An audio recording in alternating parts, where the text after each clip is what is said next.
에스겔서는 예언서 중에 하나지요. 우리 구약에서는 대선지서와 소선지서가 있는데 이 대선지서로 분류되는 성경입니다. 물론 분량이 많기도 하지만 이 에스겔서는 또한 그 당시 이스라엘 백성들이 포로로 잡혀가기 직전에 있었던 하나님의 마음을 전하는 것이기도 하지만 이 내용이 우리에게 중요한 이유는 앞으로 있을 마지막 시대의 내용과 요한계시록과 밀접한 관계를 가지고 있고, 또한 이 내용을 통해서 요한계시록에 하나님께서 말씀하실 이 계시록을 이해하는 데 방향을 제공해 주는 차원에서 이 내용은 참 중요합니다.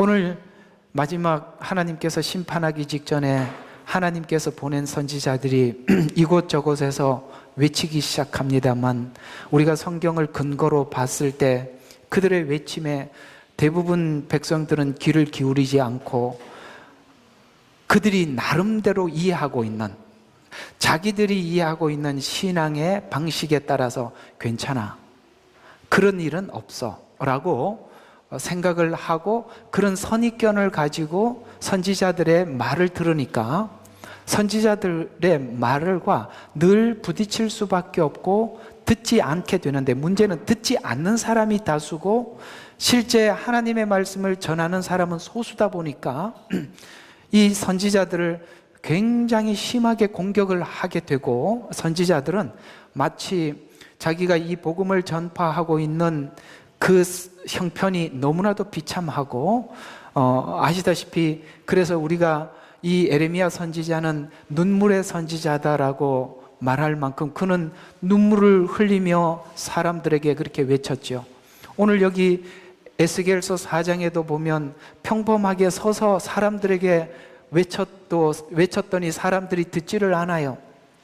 그래서 하나님께서는 벙어리가 되게 하게 하시기도 하고 이상한 행동을 하게 해서 사람들의 시선을 집중시켜, 그래서 사람들이 쳐다보는 사람이 있으면 하나님이 전하고자 하는, 이걸 보면서 우리가 뭘 느끼게 되냐면 하나님께서 우리를 향한 그 진정성, 그 한 영혼이라도 하나님께서 건지고 싶어 하시는, 들으려고 마음을 열고 주님 앞에 찾아오는 사람이 있다면 어떻게 해서든지 그들에게, 한 사람에게라도 집중해서 이 말씀을 전하고자 하는 하나님의 그 간절함을 우리는 에스겔이 전하는 방식을 통해서 우리는 이해할 수가 있습니다. 이 마지막 때가 되었을 때 우리는 사람들이 얘기하는 많은 그 마지막 때에 대한 이해를 하고 있는 사람들의 이야기를 들을 때, 어떤 사람은 휴거 기점이 언제냐, 7년 환란 전이냐 후냐, 휴거에 굉장히 초점을 맞춰서 휴거에 대해서 막 열심히 사람들에게 이해시키고 설명하려고 하는 사람이 있는가 하면, 이 마지막 때 소식을 들었을 때 사람들은 누군가는 더욱더 십자가 복음에 집중하려고 하는 사람이 있습니다. 그 둘의 차이는 어떤 거라고 생각하십니까? 저는 휴거에 집중하여 있는 사람들은 매우 신앙이 이기적이라고 봅니다. 왜? 자기가 언제 휴거 될 것이냐, 만약에 전에 휴거 된다면, 7년 전에 휴거가 된다면 할렐루야고, 만약에 이걸 겪어야 한다면 나만 준비해야 되겠다, 자기 준비에 집중해 있기 때문에 휴거에 굉장히 집중하고 있다고 봅니다. 그러나 십자가 복음에 집중하는 사람들은 한 영혼이라도 더 그 영혼을 거두어 하나님 앞에 올려드릴까, 이 마지막 때는 우리에게 심판과 환난이 목적이 아니라 사람들의 영혼 구원이 목적이라고 이해하고 있는 사람들이라면, 그들은 분명히 휴거에 대한 이야기보다는 십자가 이야기를 더하게 할 것이고 그들에게 십자가 복음을 전하려고 몸부림칠 것입니다. 여러분은 어떤 부류이십니까? 여러분은 휴거에 관심이 있나요? 아니면 십자가 복음에 관심이 있나요? 그건 하나님의 마음을 아는 사람이라면 아마 십자가 복음에 더 마음이 가 있지 않겠어요? 만약에 신앙이 자기만을 위한 신앙이라면 어쩌면 이 마지막 때를 연구하면서 나 언제 하나님 앞에 휴거받게 될까? 그 전에 된다면 감사한 일인데 만약에 이걸 겪어야 한다면 나는 견딜 수 있을까? 여러분 아시다시피 인간에게 가장 두려운 것은 죽음의 문제 아니겠습니까? 우리는 죽음의 문제를 그냥 자연사 할 때는 우리가 그냥 잘 모르겠지만, 누군가가 엄청난 공포와 위협 앞에서 순교를 해야 되는 상황이 온다면, 여러분은 지금 나는 이 믿음을 가지고 내가 이거 만약에 거기서 표를 받는다든가 우상에게 절을 한다든가, 이 요한계시록에 나온 이야기들 아닙니까? 그렇게 된다면 우리가 하나님 앞에 버림받을 수 있어 라는 생각에, 여러분들이 내가 그런 정도의 마음을 가지고 믿음을 가지고 그 두려움을 극복할 수 있다고 생각하십니까?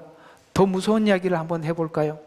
여러분들 자녀들을 앞에다 두고 만약에 당신이 여기서 표를 받지 않고 우상에게 절하지 않는다면 어떻게 하게 돼? 당신의 자녀를 죽일까 말까 할 때 여러분들이 갈등 없이 자녀도 하나님 앞에 순교하게 올려드리고 여러분도 올려드릴 수 있을 것 같습니까? 이건요, 여러분들의 결기 문제가 아니에요. 그건 결기로 할 수 있는 문제가 아니에요.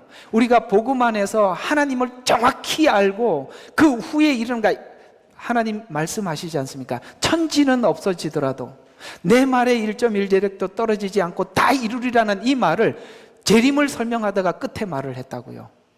하나님을 100%, 1000%, 10,000% 신뢰하지 못하면 우리는 그런 상황 앞에서 누구나 타협할 수밖에 없습니다. 뿐만 아니라 우리 이방인들인 우리들은 유대인들이 계명을 지키는 만큼 우리는 절대 하나님을 그렇게 섬기지 못합니다.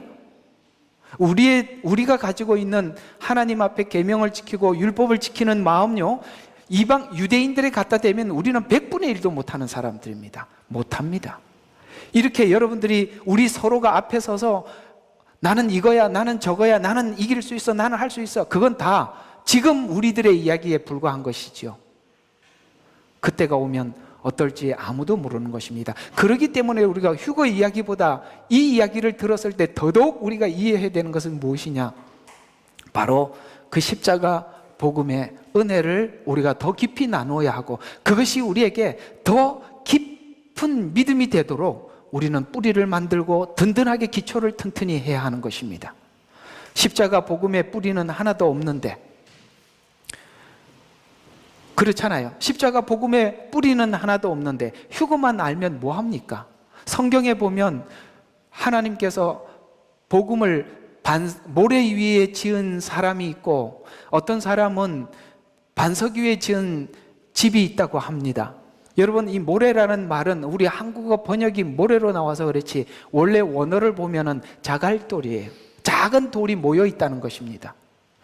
그래서 이 작은 돌이 모여 있다는 이 말의 뜻은 무엇이냐면, 예수님을 믿는 목적들이, 이유들이 너무 많아. 구원도 받아야 되고 복도 받아야 되고 건강도 해야 되고, 이해가 갑니까? 자갈돌이란 말이에요. 여러 개가 있단 말이에요. 그러나 우리의 믿음은 그런 이유 위에, 그런 목적 위에 세워지면은 바람이 불고 창수가 나듯이 환란이 오면, 특히 마지막 때는 누구도 그걸 견딜 수 없는 것입니다. 바람이 불고 창수가 난다는 것은 일상생활 속에도 일어나는 일이지만 더 확대해서 이해를 하면 마지막 때 이야기가 여기에 삽입시켜서 해석을 하면 이해가 되는 것입니다. 무너질 수밖에 없는 것입니다. 모든 믿음의 기초는 오직 예수 그리스도를 아는 지식 위에 세워져 있어야 되는 것입니다. 그거 아니면 바람이 불고 창수가 나면 무너짐이 심하리라. 그건 성경에 분명히 우리에게 밝혀주고 있는 이야기입니다. 기억하시기를 바랍니다. 그래서 여러분, 이런 이야기보다는 우리는 더더욱 십자가 복음 이야기를 해야 하고, 또 마지막 때가 추수기라는 걸 안다면 여러분들은 이 이야기보다 십자가 복음에 더 집중을 해야 되는 것입니다. 복음이 뭐라고 설명을 하고 있는지, 복음의 시작은 무엇이고 과정은 무엇이고 결론은 무엇인지, 이 부분을 늘 성경을 보면서 찾아내고 우리가 하나님께서 약속하신 그 언약 위에 굳게 서도록 우리는 애를 써야 하는 것입니다. 문제는 이 예루살렘이 멸망하기 전에 하나님의 선지자들이 와서 복음을 전파했을 때 나타나는 이 반응들은 놀랍게도 마지막 때도 동일하게 나타날 것. 그래서 과거에 있었던, 하나님께서 그렇게 말씀하시죠. 이 마지막 때는 노아의 때와 같고, 그렇죠? 그 다음에 롯의 때와 같고 소돔과 고모레 때와 같다라고 그렇게 말씀을 하셔서 이런 상황들이 마지막 때 재현된다는 것 뿐만 아니라 이스라엘 백성들이 포로로 잡혀가기 직전에 있었던 이 상황이나 오늘 마지막 때 찾아올 상황들이 비슷하다는 것을 우리가 염두에 하고 하나님 말씀을 봤을 때 우리가 어떤 부분에 대해서 주의해야 하는지 우리는 이 에스겔서를 하는 내내 많은 부분들을 찾아낼 수가 있는 것입니다. 문제는 오늘 제목에서 여러분들에게 보여준 바와 같이 처음부터 잘못 입력된 믿음은 결국은 마지막 때에 대해서 아무리 설명을 해도 받아들이지 못하게 되고 나아가서 하나님께서는 이 이스라엘 백성들에게 포로 생활을 허락한 이유가 뭡니까? 7년이라는 시간을 하나님께서 허락한 이유나 이스라엘 백성들에게 포로 생활을 허락한 이유는 동일한 겁니다. 뭐가 목적입니까? 심판이 목적인가요? 아니면 회개와 구원이 목적입니까? 회개와 구원이 목적이라는 거예요. 그러면 이 7년이라는 시간도 하나님께서 아직 하나님 앞에 온전하게 회개하지 못한 자, 그들을 회개시켜서 하나님께서 건지기 위함이 7년이라는 시간입니다. 이런 관점에서 보셔야지 환난이라는 관점에서 보게 되면 문제는 이 사람들이 환난이 찾아온다, 하나님께서 심판하신다라고 이야기를 했을 때 그들이 잘못 성경을 이해를 하고 있고 거기에 너무나도 매몰되어 있어서 회개하라는 말을 아무도 받아들이질 않아요. 이게 문제인 것입니다. 그래서 오늘은 이 주제, 잘못 입력된 믿음은 회개에 이르지 못하게 합니다 라는 주제로 여러분과 함께 나누어 보도록 하겠습니다.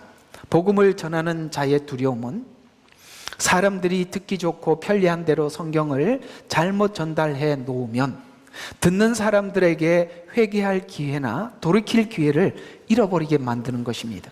이런 차원에서 우리가 강단에 서서 복음을 전하는 사람들은 하나님의 말씀을 가감없이 정확하게 전달할 필요가 있는데요, 사람들이 원하는 이야기를 계속 해주다 보면 성경의 본질에서 떠나서 그들이 성경 자체를 아예 왜곡하거나 잘못 오해하도록 만들어 놓게 되면 지금 우리가 주님의 시간이 가까웠고 임박했을 때 이 이야기를 해줘도 지금까지 내가 그들에게 전했던 내용과 이 마지막 때 이야기는 너무나도 개입이 멀리 떨어져 있어서 느닷없이 이 이야기를 꺼내놓을 수 없을 만큼 잘못 간다는 것입니다.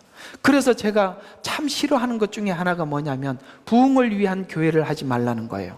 저는 교회 성도들이 있건 없건 상관없이 저는 마지막까지 오직 하나님의 편에 서서만 말씀을 전하려고 작정을 했고 오늘까지 왔습니다. 그리고 이 부분에 대해서는 아마 하나님이 아실 거라고 여겨집니다. 그래서 제가 성경을 마음껏 여러분들에게 해석할 수가 있는 것이고 가감없이 말할 수 있는 이유는 지금까지 쭉 그 복음을 전해왔기 때문에 가능한 거라고 저는 여겨집니다. 그런데 거짓 선지자들이 이 당시에 너무나도 많이 활동을 해왔어요. 그들은 평안하다, 안전하다, 걱정하지 마라, 이 성 안에만 있으면 하나님이 보호하신다, 이 이야기를 너무 오랫동안 들어왔어요. 그래서 선지자들이 하나님이 심판하신다라고 하니까 그들이 평상시에 들어왔던 대로 아니야, 이 성은 하나님이 임재하는 곳이야, 이 더러운 이방인들이 절대 이 성을 함락할 수 없어 라고 생각을 하고 그들이 모두 다 3차 침공 때 예루살렘 성 안에서 보호받기 위해서 그 안에 다 모여 있었습니다. 그걸 선지자들이 예언하기를, 예루살렘 성이 굉장히 견고한 성이에요. 그걸 점령하기가 굉장히 어렵습니다. 그래서 문을 닫고 그 안에 계속 있었다가 어떻게 합니까? 식량이 다 떨어지고 나중에는 자식을 잡아먹는 그런 일까지 벌어지지 않았습니까? 그래서 그들이 스스로 문을 열 수밖에 없는 그런 시간을 그들이 가질 수밖에 없었다는 것이죠. 그래서 우리는 평상시에 이 복음과 함께 쭉 전해야 하고 그 복음의 끝인 마지막 예수님의 재림도 그 다음에 하나님의 마지막 시대도 우리는 전해야 하는 것입니다. 이런 차원에서 항상 하나님의 말씀을 듣고 서는 사람들에게는 하나님을 향한 두려움, 부담, 그 다음에 그 영혼들을 사랑하고 그 영혼들을 그 육체보다는 그 영혼을 사랑하는 마음을 가슴속에 품고 있어야 한다는 것입니다. 그래서 우리가 말씀이 한번 잘못 입력이 되게 되면 선악과조차도, 하나님 먹지 말라고 한 이 금령, 하지 말라고 하신 그 말씀조차도 마치 우리의 탐욕에 따라서 보암직하고 먹음직하고 그 다음에 탐스럽고, 그렇게 하나님의 말씀이 이걸 봄에도 되지 않을까? 하나님은 하지 말라고 했지만 그게 나는 받아들여지지 않아, 이렇게 돼간다는 거예요. 어떤 분이 내가 이렇게 강의를 하시면서, 신학교에서 강의를 하시면서 이런 이야기를 합니다. 하나님은, 바울은 이렇게 말했지만 나는 그 말이 받아들여지지 않아요. 그래서 다시 해석을 하시더라고요. 바로 그런 것들 말이죠. 그건 바울의 이야기가 아니지 않습니까? 그렇죠? 모세오경은 모세의 이야기입니까? 하나님 이야기잖아요. 그래서 모세는 이렇게 얘기했고 바울은 이렇게 얘기했는데 내가 둘을 보니까 나는 그게 잘 받아들이지 않아서 나는 이렇게 해석하겠습니다, 이러는 분들이 가끔씩 나타나는데, 그거는 바울의 이야기고 모세의 이야기라고 생각을 하니까 그렇게 이해를 하는 것이거든요. 성경은 하나님 말씀이라고 하셨지 사람 이야기는 이라고 하지 않았다는 것이죠. 바로 이런 부분들이 우리가 말씀을 변형시키거나 삽입하는 이유는 뭐냐면, 내 마음속에 탐심과 욕심이 접해지면 말씀을 모두 다 나름대로 자기 편리한 대로 바꾸게 되어 있다는 것이죠. 이게 큰 문제를 가지고 오는 것입니다. 그래서 오늘 이 금방 읽었던 4장의 배경은 열왕기하 25장 1절과 7절이 그 배경인데요, 예루살렘 성이 멸망할 것에 대한 상징적인 행동, 그래서 1절과 3절에 보면 이 행동을 보면 예루살렘 성이 포위되는 장면을 지금 에스겔이 상징적으로 행동하고 있고요, 4절과 8절을 보면 범죄 기간과 심판 기간을 상징하는 행동을 하게 되는데, 4절과 5절에 보면 390일간 좌우로 누울 것을 명하십니다. 이것은 남쪽과 북쪽 분열 후에 이제 포로 귀환하기까지 기간 전체를 예표해서 그 시간을 날로 정해서 그렇게 지금 누워서 메시지를 전하고 있어요. 그 6절에 보면 40일간 우로 누울 것을 명하시는데 1차 포로 기한 때까지 40년을 상징하는, 그러니까 지금 에스겔이 하고 있는 모든 행동들은 하나님께서 지금 지난날 있었던 죄, 앞으로 이 일로 인해서 그들이 이 죄가 용서함을 받고 하나님 앞에 회개하며 돌이켜야 할 그 포로 기간, 이런 모든 것들을 말로 전하는 게 아니라 이렇게 누워있는 날수를 통해서 이스라엘 백성들에게 전달하고 있다는 것입니다. 그리고 7절과 8절에 보면 7절과 8절은 심판 기간 중에 줄로 동여매어서 심판이 어떻게 되느냐, 예루살렘 성이 포위가 완료되는 날까지 이 예루살렘 성 안에서 꼼짝 못하게 될 것이다 라고 7절과 8절에서 그렇게 예표로 하고 있고요, 그 다음에 9절과 15절은 기근을 예고하는 부정한 떡을 취식할 것을 명하시는데 390일간 20세겔 혼합 떡과 6분의 1의 물을 먹도록 명하셔서, 떡을 먹을 때 이 떡을 먹으려면은 이게 익혀서 먹어야 될 거 아닙니까? 근데 연료가 없어요. 그러니까 연료가 없으니까 인분을 사용하라고 그랬는데 에스겔이 정말 그거는 도저히 못하겠습니다. 그래서 짐승의 인분을 가지고 그 떡을 구워서 먹게 만들어. 이게 다 무슨 이야기냐면 엄청난 기근을 이야기하는 것입니다. 뿐만 아니라 이 연료가 고갈될 것도 전하고 있는 것입니다. 어때요? 이걸 보니까 요한계시록하고 착착착 맞아떨어지지요? 똑같아요. 다르지 않다 이 말입니다. 그래서 우리가 자꾸 계시록 안에서 계시록을 풀면 문제가 많은 거예요. 계시록을 풀기 전에 에스겔서의 하나님께 트레이닝 앞에 어떻게 먼저 하나님께서 우리에게 이 묵시록을, 계시록을 설명하고 있는지를 거기서 다 먼저 훈련이 되어야 하고, 다니엘서에서도 훈련이 되어야 되고, 스가랴서에도 훈련이 되어야 되는 거예요. 그 다음에 더 나가서 좀 더 보충한다면 소선지서들이 어떤 방향을 향해서 뭘 설명을 하고 있는지 소선지서의 핵심을 붙잡고 구약에서 이게 충분히 이해를 해야 됩니다. 왜냐하면 요한계시록도 하나의 선지서기 때문에 그렇습니다. 선지서 패턴은 모두 동일하거든요. 자, 그래서 이것은 바로 하나님께서 심판하실 때 예루살렘 성에 극심한 식량난과 연료난에 허덕이게 될 것에 대해서 예고하고 있습니다. 이 상황을 직접 이렇게 설명을 하고 있는데, 이건 내가 다음번에 5장에 한번 설명해 드리겠습니다. 이게 뭐냐면은 왜 이렇게 해야만 하는지를 하나의 상징적인 행동으로 보여준 게 5장 1절과 4절에 있는 말씀이에요. 그래서 예리한 칼을 취해서, 여러분 그 남자들 수염을 깎을 때만큼은 칼이 잘 들어야 되잖아요. 잘못 들으면 베지 않습니까? 그래서 예리한 칼을 취해서 삭도를 삼아서 머리털과 수염을 밀으래요. 머리털도 밀고 대머리가 되라는 거죠. 그 다음에 수염도, 그러니까 우리 머리 위에 있는 모든 털을 다 밀어버리라는 거예요. 그래서 그 털이 나오면 그 털을 가지고 3분의 1은 불살라버리고, 또 3분의 1은 칼로 치워버리고, 3분의 1은 옷자락에 싸서 불에 태우라 라고 이렇게 명하십니다. 이건 어떤 의미를 가지고 있느냐면 이후에 있을 예루살렘 운명에 대한 예언인데, 에스겔 상징적인 행동과 같이 그대로 예루살렘 성이 이렇게 되어버렸어요. 이 말은 죄의 결과는 분명히 대가를 치른다고 말씀해 주시면서 죄에 대해서 경고하실 때 경고를 무시하지 말아야 하고 회개해야 된다고 알려주고 있는 것입니다. 이 시간이 오기 전에. 왜냐하면 지금 요 4장을 기록하고 있는 이 시간만큼은 아직 3차 침공이 오기 전에 메시지예요. 그러니까 아직 기회가 없는 게 아니라 기회가 남아있기 때문에 그러는 것입니다.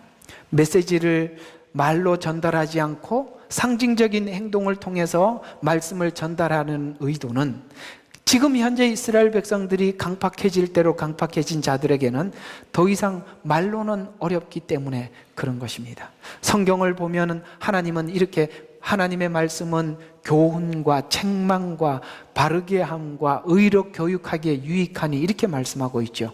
여러분 아시다시피 교훈도 말이죠. 책망도 언어입니다. 그러나 바르게 함과 의로 교육하는 것은 실제 하나님이 붙잡고 교육하겠다는 것입니다.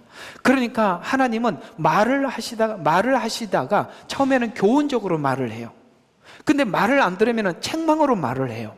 그런데 책망으로 말을 하다가 안 들으면 남이면 포기하는데 하나님은 내 자식이니까 포기할 수가 없는 거예요. 그때부터는 교육에 들어가는 거죠. 그 교육에 들어가는 것이, 교육장이 어디입니까? 지금 이스라엘 백성들에게는 바벨론이라는 곳입니다. 이건 뭐죠? 하나님이 포기할 수 없다는 것이지 않습니까?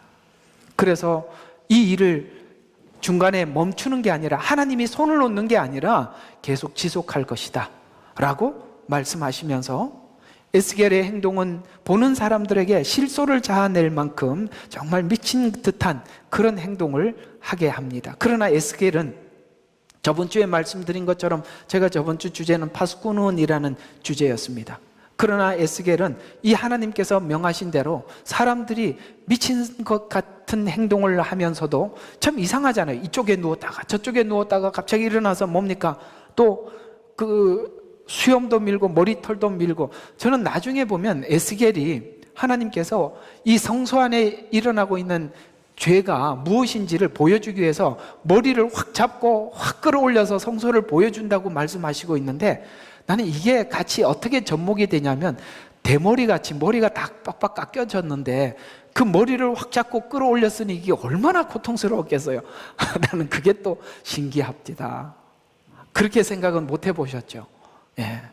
그런 것처럼 지금 이 수염을 깎는다는 것은 그 당시에 여러분 이 중동 사람들 여러분 아시다시피 그건 수염은 자기 신앙이고 신념이고 아주 중요한 겁니다. 그러나 그걸 다 깎아서 하나님께서, 그러니까 지금 제사장이 그걸 깎았으니 사람들이 보고 놀랄 거 아니에요, 그죠? 우리 삭발식을 해도 놀라는데 제사장이 삭발식을 한다, 더 놀라운 일이죠. 여러분 하나님께서 기름을 부어서 아론의 수염을 타고 내려온다 그러죠. 수염, 그게 바로 제사장의 상징이에요. 근데 그걸 깎아버리라는 거예요. 그런 것처럼 지금 하나님, 에스겔은 하나님이 뭘 하라고 하시던지 그 명령에 따라서 그대로 순종하는 거예요. 자, 여기서 우리가 잠시 멈춰서 여러분과 제가 하나님 앞에 부름을 받아 교회나 여러분의 각자에게 어떤 일을 맡겨주셨다면 이유를 달지 말고 하나님께서 뭘 맡겨주시든지 간에 오늘 이 에스겔이 모든 부르심에 거절하지 않고 그 소임을 다한 것처럼 하나님 막 부르셔서 맡겨주시면 못하겠는데요? 이 이야기보다는 어떻게든지 어떻게 하면 할 수 있을까? 라고 하나님 앞에 구해야 하는 거예요. 왜요? 오늘 에스겔 보세요. 무슨 행동을 하라 그러더라도 그걸 마다하지 않고 다 하지 않습니까? 이게 사람들에게 얼마나 웃음거리인지 에스겔은 너무나도 잘 알고 있음에도 불구하고 사람들의 조롱이나 사람들의 웃음거리에 마음이 움직이지 않고 오직 하나님께서 그에게 하라는 행동을 끝까지 하는 것입니다. 왜 이렇게 할 수 있었을까요?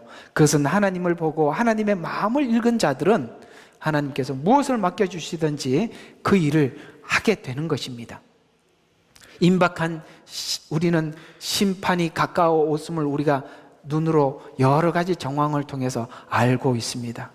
그리고 이 심판이 얼마나 크고 놀라운지 우리는 알고 있습니다. 그것을 보는 자와 모르는 자들의 차이는 너무나도 큰 것이죠.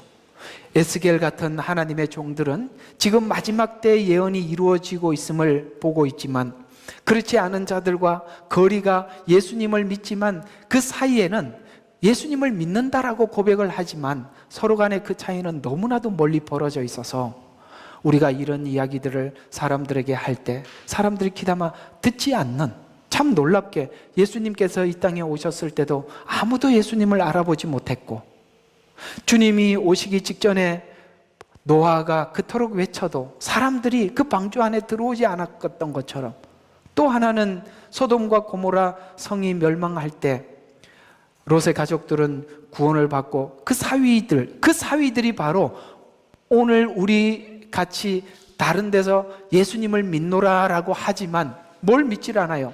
마지막 재림까지 믿지 않으니까 하나님이 이 성을 심판하신다고 그러니까 그 성에 남아있게 되더라는 것이죠. 이렇게 우리가 마지막 때가 되면 될수록 진정성 있게 예수님을 믿는지 성경대로 예수님을 믿는지 거기에 따라서 우리는 확연하게 나누어지는 시대를 우리가 보게 되더라는 것이죠. 에스겔은 이 상황을 그냥 볼 수 없어서 하나님께서 미친 자처럼 행동하라는 것을 순종하면서 앞으로 일어날 일들에 대해서 이 에스겔은 지금 전하고 있습니다. 혹 여러분에게도 이런 행동을 해서라도 네가 아무리 힘들고 피곤하더라도 일어서서 가서 복음을 전해라, 내 말을 좀 전해줄래? 라고 한다면 하시겠습니까? 여기서 아멘을 받고 넘어가야 되는데요. 다시 한번 물어보겠습니다. 하시겠습니까? 하셔야지요. 여러분 혼자 천국 가시겠습니까? 눈에 뻔히 보고도 입 다물고 계시겠습니까? 그럴 수는 없는 거죠. 이것이 자기 민족을 향한 마지막 순간까지 최선을 다하는 하나님의 종 선지자의 모습입니다. 에스겔이 전하는 메시지의 핵심은 그들이 믿고 있는 그릇된 믿음이 성전에 대한 오해, 잘못된 믿음인데요. 이방인들이 하나님이 거하는 성전을 파괴할 수 없다라고 생각하고 있는, 굳게 믿는 이 잘못된 믿음입니다. 에스겔이나 에레미야 선지자는 바벨론 지배를 순하게 받고 그 상황을 하나님이 주신 허락하신 상황이니 거기 가서 훈련을 잘 받고 돌아오라라고 복종을 권고했었습니다. 그러나 이스라엘 백성들은 선지자들의 말을 듣지 않고 너는 매국노라고 이야기를 하면서 도리어 바벨론에 항거했고 결국 3차 침공을 통해서 예루살렘 성 안으로 들어가서 그들은 농성을 하기 시작하였습니다. 결국 이 일로 인해 성 안에 기근이 들어서 대부분은 굶어 죽게 되지요. 마지막 때를 외쳐도 사람들은 자신이 나름대로 정리해둔 믿음이, 그 믿음의 지식이 마치 그 불변하는 믿음이라고 생각을 해서 어쩌면 오늘 이스라엘 백성들이 예루살렘 성 안에 갇혀 있는 것처럼 이 마지막 때 잘못된 믿음들은 아마 이런 것일 것입니다. 하나님은 사랑의 하나님이니까 결코 사람들을 이렇게 심판하지 않을 거야 라고 막연한 하나님의 사랑에 의존하거나, 아니면 당신이 과거에 예수님을 영접한 경험이 있으니까 그걸로 하나님께서는 마지막 때까지 당신을 지켜주실 겁니다 라고 이해하고 있는 그런 잘못된 이해가 가십니까? 반드시 거듭나고 하나님께서 구원한 자들에게는 하나님의 성품을 닮아가기 위한 훈련과 그 다음에 이 성화를 위한 그 몸부림이 하나님 성령 안에서 반드시 모든 사람들에게 일어나야 정상인데, 그런 일은 단 한 번도 없고 과거에 한번 예수님을 나의 구주로 영접한 경험이 있는 단 그거 하나 가지고 그런 것들이 다 잘못된 믿음 아니겠습니까? 그래서 저는 이런 걸 정말 조심해야 한다고 생각하는데요, 새신자들이 교회를 오면 4주, 5주 초신자 성경 공부 이렇게 해서 성경 공부하고, 그리고 마지막에 물어요, 사람에게. 당신 이 성경 공부에서 얘기하고 있는 것이 무슨 뜻인지 아십니까? 당신 예수님을 영접하시겠습니까? 라고 물어보고 믿습니다 그러면 와, 예수님 영접했습니다 박수 쳐주고 침례 받고 당신은 구원받았습니다 이러고 내보내니까 사람이 한 번도 구원에 대해서 의심해 본 적이 없고 생각해 본 적이 없어요. 그렇게 해서 망쳐놓는 것입니다. 아닙니다. 하나님의 구원은 우리가 처음에 칭의로 일어났을 뿐만 아니라 성화를 통해서 계속 일어나고 있는 이 삶의 현장에서 하나님을 단 한 번도 경험해 본 적이 없는데 그때 진심으로 영접한 게 사실입니까? 우리는 이걸 다시 역으로 질문을 해봐야 될 거 아니겠습니까? 그런데 너무나도 막연해요. 또 하나는 종교다원주의일 것입니다. 하나님은 사랑의 하나님이 어떻게 믿더라도 다 하나님은 구원하실 거야. 인간에게는 신을 찾는 속성이 있어. 누구는 예수님을 믿기도 하고 누구는 다른 신을 찾기도 하는데 결국은 다 그들이 주장하는 목적지는 동일한 곳이야. 이렇게 생각을 하게 만들어서 밖에 있는 사람들조차도 오직 예수님을 통해서 구원을 받는다는 이야기를 나는 예수 아니라도 마리아를 통해서도 갈 수 있으니까 걱정하지 마라, 이렇게 사람들에게 잘못 이해를 시킨다 이 말입니다. 이렇게 이스라엘 백성들에게 한번 잘못 입력된 믿음이 마지막 때 어떤 역할을 하고 있는지 보시고 계시지요? 평상시에 잘못 가르치기 때문에 이 문제가 생기는 것입니다. 과연 우리가 믿는 이 믿음은 하나님이 주신 믿음인지 우리는 깊이 우리 자신을 돌이켜 생각해 보아야 하는 것입니다. 그래서 내가 정리해둔 복음이 성경이 말씀하고 있는 내용과 같은지, 이스라엘 백성들이 선지자의 말을 듣지 않는 이유는 이 성전 안에 있으면 안전하다라고 생각하고 있는 그릇된 믿음 때문에 그런 것입니다. 성경은 은혜를 믿는 믿음을 믿음이라고 말씀하고 있는데 그 은혜 안에 있는 믿음은 반드시 경건의 능력을 동반한다고 말씀하고 있습니다. 은혜 안에 있는 믿음은 우리의 삶의 경건을 동반한다 이 말입니다. 그래서 디모데에게 하나님께서 말씀하시기를 너희가 마지막 때 아주 어려운 때가 오는데 우리가 복음은 경건의 능력이다, 우리가 주 안에서 거룩해지는 것이다 라고 이야기를 할 때 그걸 듣지 않는다는 거예요. 마지막 때는 아니라는 거예요. 지식으로, 자기가 믿는 지식이 믿음으로 오해를 하게 된다는 것이죠. 그래서 마지막 때 아주 어려운 때가 있는데 경건의 모양을 가진 자들과 부딪힘이 있을 것이라는 것입니다. 경건은 지식이 아니라 능력입니다. 복음은 능력이에요. 아는 지혜가 아니라 이 말입니다. 실제 삶을 바꾸는 힘입니다. 죄에서 돌이키는 힘, 거룩한 삶을 살게 하는 힘, 자기 자신을 하나님 앞에 거룩한 제물로 드리는 능력인 것입니다. 내가 말씀을 믿는 믿음의 경건의 능력이 있는가? 처음부터 이 복음은 이 목적을 가지고 우리에게 이해를 시키고 말씀을 전했었습니다. 복음을 잘 이해하면 이렇게 될 수밖에 없다라고 로마서에서는 복음을 설명하기 전에 로마서 1장 17절에 이 복음 안에는 믿음에서 믿음에 이르게 하는, 믿음에서는 칭의, 믿음으로는 성화입니다. 이르게 하는 하나님의 의가 계시되었으니 기록된 바 의인은 믿음으로 말미암아 살리라라는 이 살리라가 뭡니까? 믿음에 이르게 하는 이 말입니다. 그러면서 이 복음을 다 설명하고 마치면서 로마서 16장 26절에 이렇게 설명을 하고 있습니다. 영원하신 하나님의 명령을 따라 선지자들의 성경을 통하여 믿음으로 순종하게 하고자 모든 민족에게 알려진 것이니 이 복음이 모든 민족에게 알려진 것이다 라고 말씀하고 있습니다. 복음은 믿음으로 사는 복음이며 이 믿음으로 순종하기 위해 전파된 복음이다. 순종이라는 말은 지금 순종해야 할 사람이 이해를 하지 못하고는 이해 안 되는 것은 순종이 불가능한 거예요. 하나님은 우리에게 복음을 통해서 이 은혜가 뭔지 설명해주고 우리를 바꿔놨다는 것입니다. 그래서 정말 우리가 예수님을 믿고 정말 예수님 안에서 내가 그 큰 은혜를 받았다면 우리가 인생 일대에 가장 큰 관심을 가져야 될 부분이 무엇입니까? 성경을 통해서 하나님을 더 알아가고 싶어하는 그 열정과 열망이 매일매일 세계 단 하루도 식어지지 않은 것이 정상이에요. 우리가 성경을 놓을 수가 없는 거죠. 하나님에 대한 생각을 놓을 수가 없는 것입니다.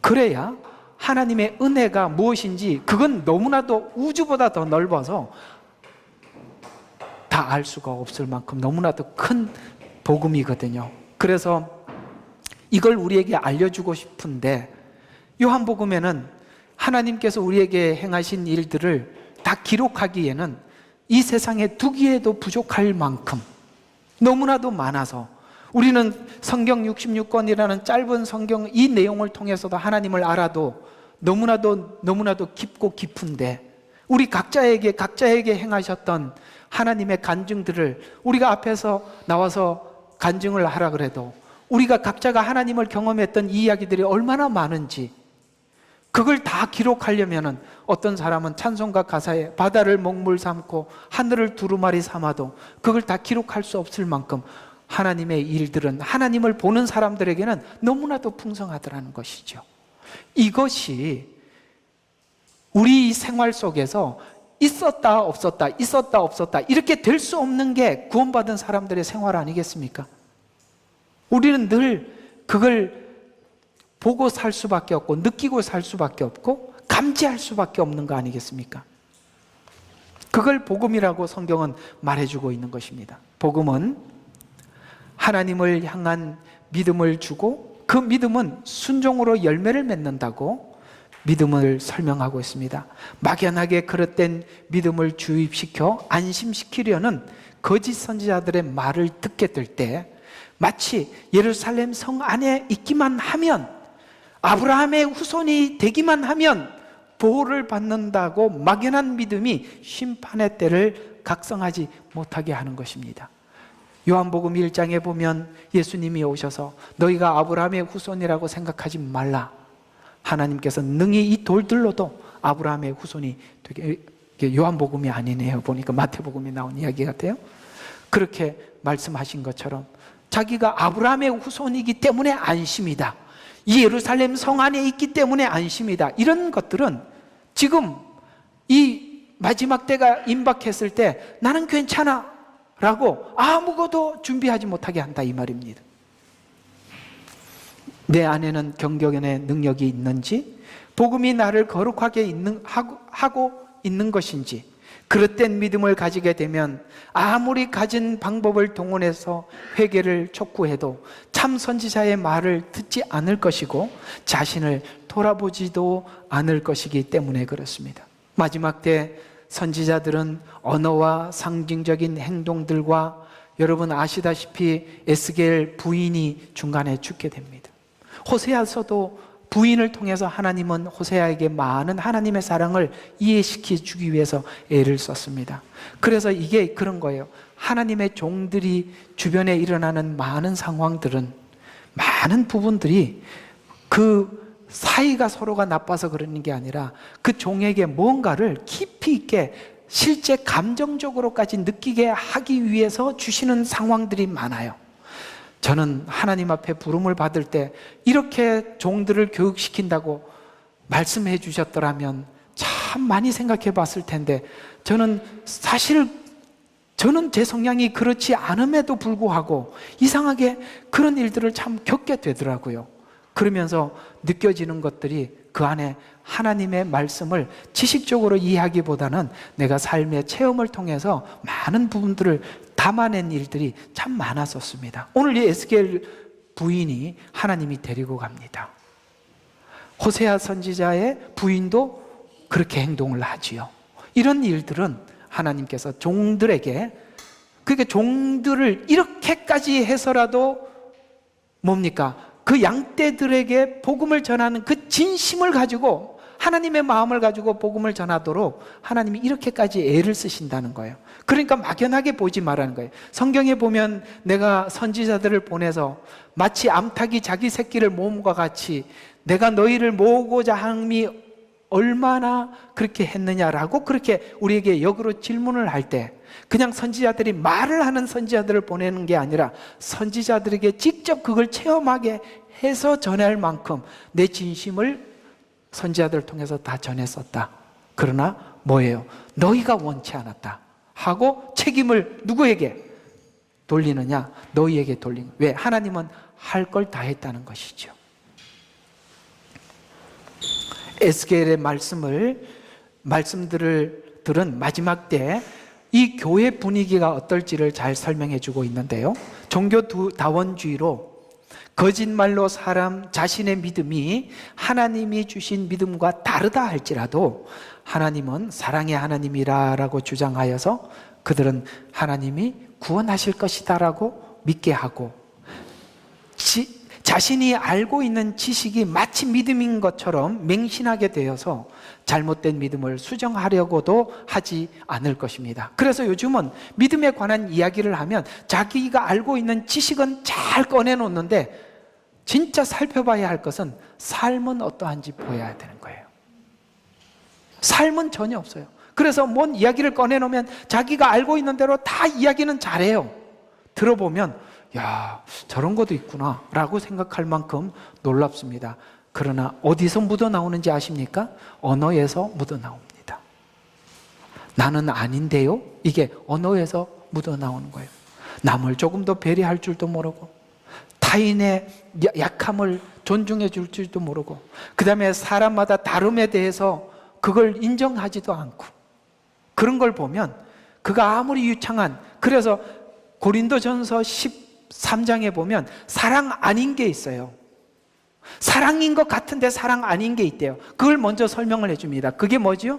천사의 말입니다. 천사 같은 말을 하고 기가 막히는 말을 하더라도 말이 천사라고 해서 그에게 사랑이 있느냐? 아니라고 성경은 말하고 있는 것입니다. 자기 몸을 불사르게 내어줄지라도 그것도 사랑이 아닐 수 있다는 거예요. 여러분, 자기 자신을 불사르게 자기 목숨을 내놨다는 거 아닙니까? 그런데도 그건 하나님 사랑하고 상관없는 사랑일 수도 있다는 것입니다. 속지 말라는 거예요. 그거하고 하나님 사랑하는 거하고 다르다 이 말입니다.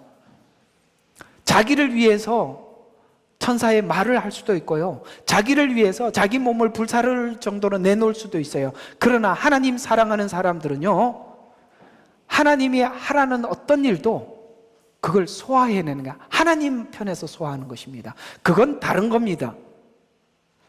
항상 이걸 기억하셔야 돼요. 잘 가르치는 게 잘 가르치는 게 아니라 잘 가르칠 수 있어요. 그러나 그 잘 가르쳐서 뭘 하려고 하나, 어디로 데리고 가느냐는 다른 문제다 이 말이에요. 아시겠습니까? 잘 가르쳐서 어디로 데리고 가는 겁니까? 자기가 교주가 되려고 하는 사람도 많이 있다 이 말입니다. 자기를 바라보게, 말이 오늘 참 항상 내가 본, 나는 이게 말을 못하면 참 답답해요. 그러니까 나를 보게 만들기 위해서 가르칠 수도 있단 말이에요. 가르치는 것과 데리고 가는 길은 다르다 이 말입니다. 이스라엘 백성들은 지난날 있었던 일들을 생각합니다. 하나님이 심판하신다라고 이야기를, 얼마 전에 어떤 일이 있었냐면 히스기야 왕 때 아수르의 수십만 군대가 이스라엘을 쳐들어왔을 때 하나님께서는 히스기야 기도를 들으시고 물리쳐 주신 과거에 그 얼마 전에 있었던 경험들이에요. 이와 같이 하나님께서 이스라엘 백성들에게 예루살렘 성을 공격해 올지라도 히스기야 왕 때 했던 것처럼 바벨론 군대도 물리칠 것이라고 믿고 있는 헛된 믿음이 그들에게 비극을 가져오게 한 것입니다. 결국 이런 맹신들이죠. 이건 신앙이 아니라 맹신입니다.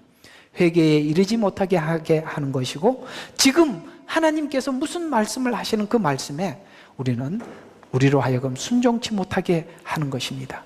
복음은 처음부터 회개의 복음이었습니다. 지금 이스라엘 백성들에게 행해지지 않는 것은 하나님의 기적을 많이 받더라도 뭘 하지 못합니까? 회개하지 못해요. 왜요? 복음의 시작은 회개로부터 출발을 했던 것이거든요. 그래서 회개의 메시지를 전하지 못합니다. 누가복음 13장 3절에도 보면 너희도 만일 회개하지 아니하면 다 이와 같이 망하리라 회개라고 말씀하셨어요. 마태복음 4장 17절에도 회개하라 천국이 가까웠다고 말씀하고 있습니다. 지금 하나님께서 이스라엘 백성들에게 요구하는 것은 한 가지, 회개입니다. 그들은 지금 회개하지 않아요. 언제 회개합니까? 바벨론에서 포로 생활하고 돌아와서 회개하죠. 그런데 또 망가지죠. 왜 망가지는지 그건 여러분에게 많이 설명을 했으니까 잘 이해하고 있으리라고 믿습니다. 자, 회개의 복음은 도리어 니느웨 성들의 불신자들이 했다는 것을 보고 우리는 놀랍니다. 희한한 일이죠. 지금은 우리가 이렇게 가서 복음을 전해보면 잘못 입력된 믿음을 가지고 있는 사람들에게는 말을 하면은 하는 사람이 지쳐요. 왜냐하면 아무리 설득을 해도 자기가 이해하고 있는 걸 교정을 하고 아닌 걸 그냥 내려놓고 받으려고 하질 않아요. 끝까지 덤벼서 내 말이 옳다라는 걸 자존심 싸움으로 간다 이 말입니다. 놀랍게도 니느웨 사람들은 하나님을 몰라. 근데 단순히 그들은 뭘 듣고 있었냐면 이스라엘에게 역사하시는 분이 하나님이라는 그 정도만 알고 있었어요. 그런데 이스라엘의 선지자 중 하나였던 요나가 와서 말씀을 전할 때 그들은 다 제 앞에 회개하고 하나님 앞에 돌아섭니다. 어쩌면 이 남은 자들이 교회 안에 있기도 하겠지만 저 밖에 있을 수도 있는 것입니다. 그래서 우리는 이 사람 저 사람 가리지 않고 복음을 전하는 것이지요. 요나의 외침은 니느웨 사람들을 왕으로부터 백성에 이르기까지 제위에 앉아서 회개하도록 했습니다. 마지막 때 거짓 선지자에게 배운 성도나 마태복음 24장의 악한 종으로부터 배운 성도들은 잘못 들은 그릇된 거짓된 복음 때문에 스스로 멸망해 갈 수 있기 때문에 그렇습니다. 말씀이 준 의미를, 하나님 주신 말씀의 의미들을 그 말씀대로 그대로 받고 풀지 않으면 말씀을 잘못 해석하는 것 때문에 사실은 자기가 자기에게 죽을 수 있도록 스스로 가해야 하는 것이거든요. 베드로후서 3장 16절에 이 이야기를 이렇게 경고하고 있습니다. 모든 편지에서도 이런 것에 관하여, 이런 것은 지금 베드로가 종말에 관한 메시지를 전했었어요. 그래서 이런 것에 관하여 말하고 있으나 그 가운데 깨닫기 어려운 것이 더러 있어 무식한 자들과, 무식하다는 건 뭡니까? 성경에 대해서 지식이 없다는 거죠. 무식한 자들과 견고하지 못한 자들이 다른 성경들처럼 억지로 풀다가 스스로 멸망해. 그래서 자기 스스로 자멸하는 거다 이 말이. 그러므로 사랑하는 자들아 너희가 이런 것을 미리 알았으니 악한 자들의 미혹에 이끌려 자신의 견고한 입장에서 떨어지지 않도록 주의해라.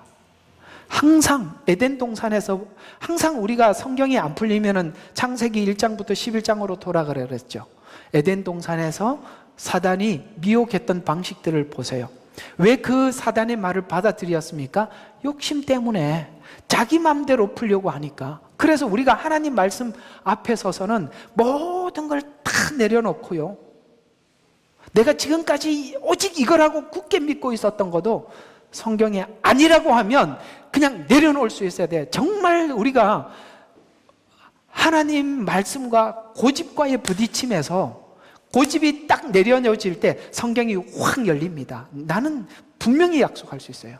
우리 고집과 아집을 내려놓고 탐심과 욕심을 내려놓으면 성경은 활짝 열립니다. 근데 안 열려. 왜?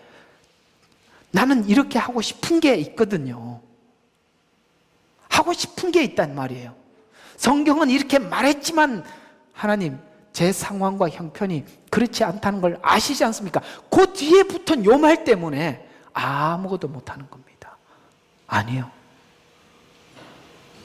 아니요. 그렇지 않습니다. 우리는 말씀 앞에 모든 걸 내려놓을 수 있고 말씀을 위해서 우리는 죽을 수도 있습니다. 결론입니다.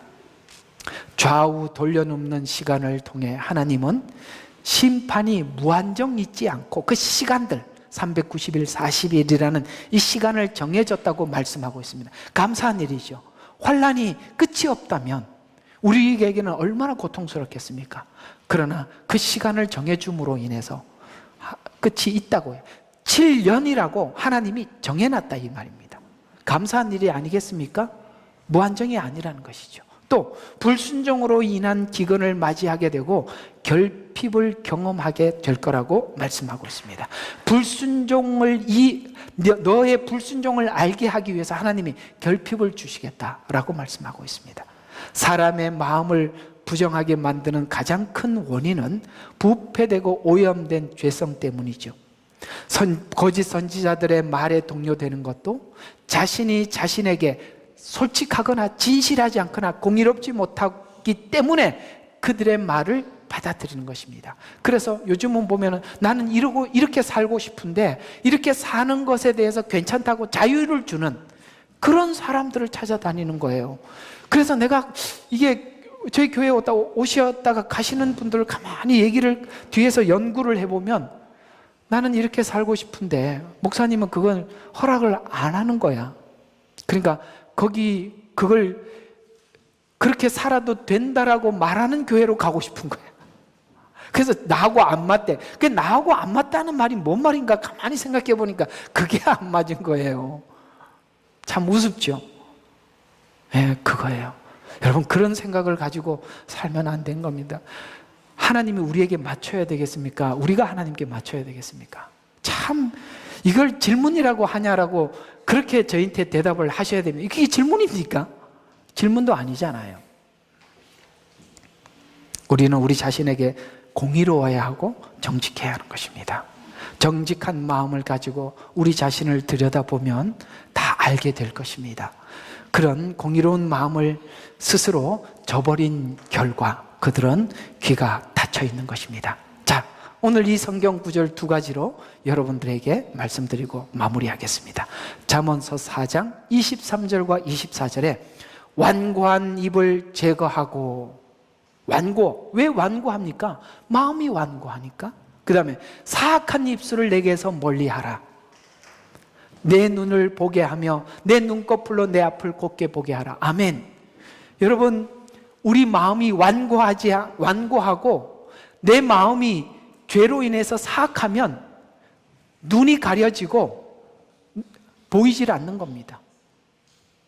그 다음 야고보서 1장 21절에 보면 너희는 모든 더러움과 넘치는 악을 벗어버리고 너희 혼들을 구원할 수 있는 심겨진 말씀을 어떻게 받으라고요? 온유함으로 받으라.